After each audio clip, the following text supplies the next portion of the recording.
Hello, sa magandang umaga sa inyo mga kanter. So ngayong umaga pala no, wala pala tayong schedule na magkati ng labuyo no kasi medyo umulan dito sa sa South Cotabato no, bandang Tibuli area no. So ngayong umaga pala, ang gagawin na lang natin magwalis na lang ako sa aking manuka no kasi maraming mga dahon no, na sa paglaglagan kagabi no kasi malakas ang ulan. So at saka magpakain ako ng aking mga alaga. Saka sabay pausok no, so let's go. Linisan ko na itong mga kahunter kasi maraming dahon.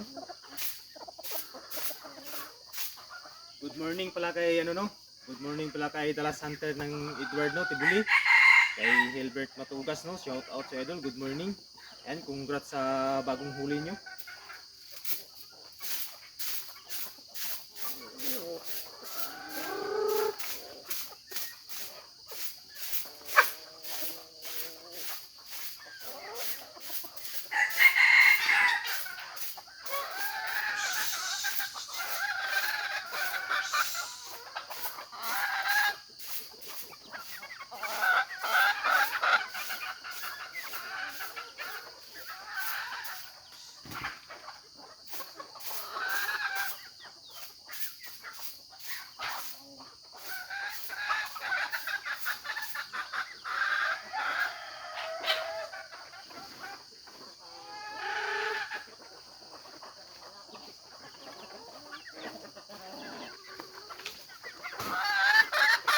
Ayan mga kanter, ito pala yung pinapakain ko sa aking mga alagang manok ko, whole corn.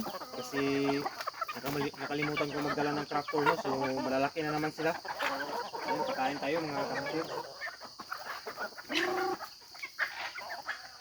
Ito na pala yung naiwan kong mga alagang manok no, kasi yung iba,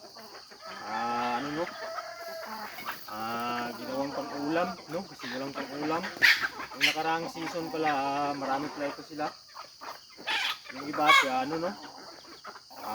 gawang pinag-swap no sa ibang kaibigan natin.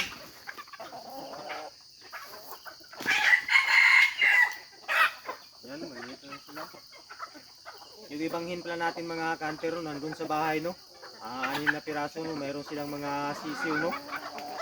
Mayroong tig 10, 9, mayroong 6. Yan, tapos mayroon tayong mga hin dyan sa na gano'n na sila, na pag limlima na sila no.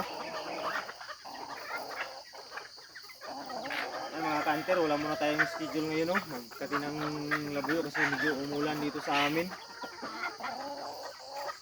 Yan, pakain muna tayo ng mga alagang manok natin. Full corn po yung gamit ko kasi hindi ako nakapagdala ng tractor.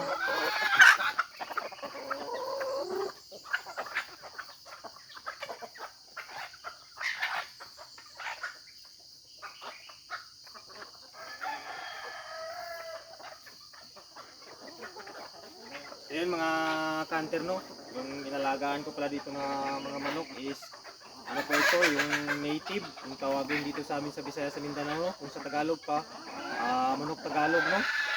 Mayroon din tayong bantam, pure bantam, mayroon tayong bantam po sa labuyo no.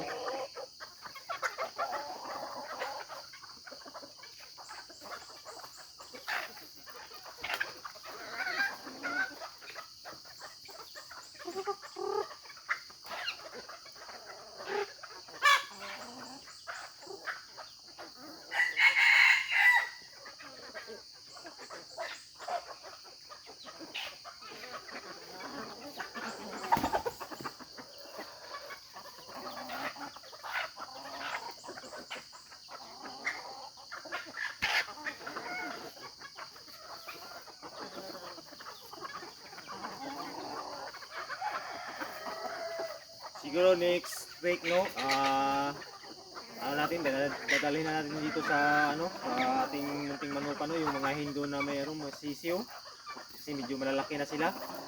Para bilis lang kay mga kanter, dito natin dadalhin. Yung mga kanter, update ko kayo no kung ilagay ko na sila dito.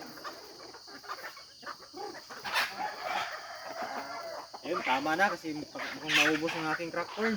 ay aking whole corn.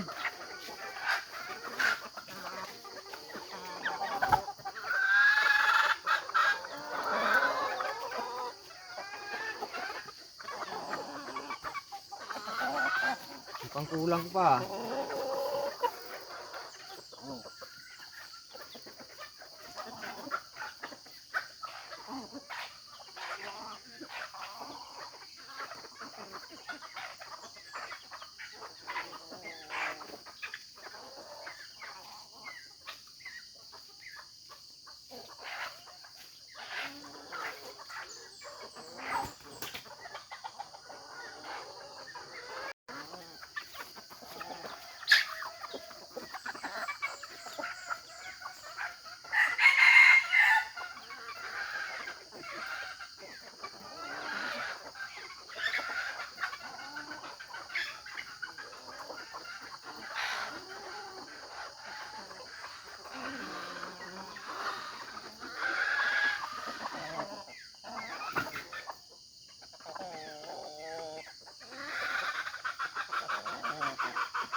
Ayan mga kanter, busog na sila sa whole corn na binigay ko, no?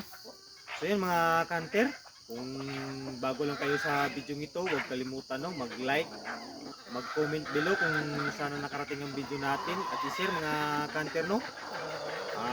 Para makita na sa iba. Ayan mga kanter,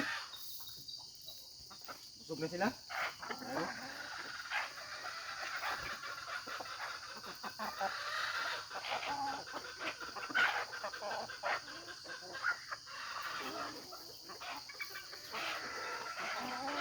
Ayan mga kanter, hanggang dito lang muna ating video. Thank you sa panonood. Babush!